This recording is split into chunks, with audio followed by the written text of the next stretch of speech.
Hello, my little sweetheart.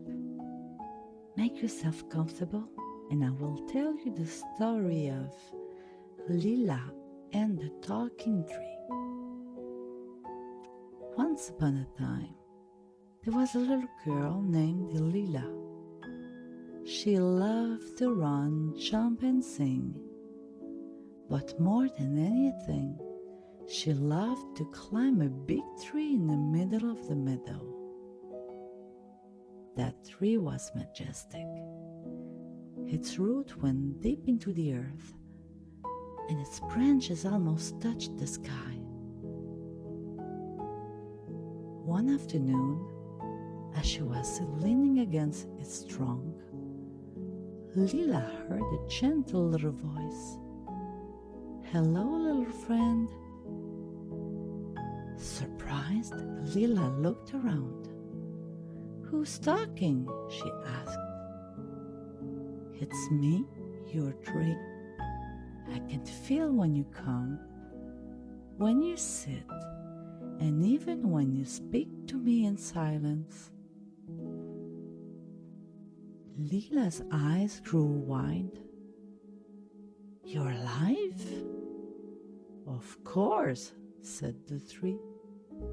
"Every flower, every animal, every river, we are all part of one great breath." Lila smiled. She had never thought her tree could hear her. "So when I climb and pull hard on your branches, you feel it?" "Yes, I do. And when you place your hand gently on my bark, I feel that too." Lila stayed quiet. She understood then that respect wasn't only for people, but for everything that lives. So she closed her eyes and imagined in her heart, "May my tree feel loved and protected." The tree began to glow softly, as if tiny lights were traveling through its trunk.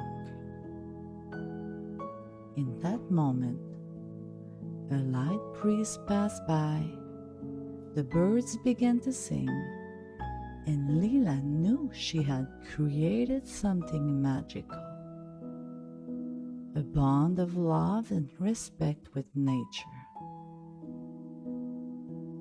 From that day on, Lila never climbed without first stroking her tree and saying thank you. And every night, when she fell asleep, she remembered that respecting is also loving. Here's a little phrase you can repeat before falling asleep. When I respect, I take care of others, and I truly love them. There you go. See you soon. Sleep well. Kisses.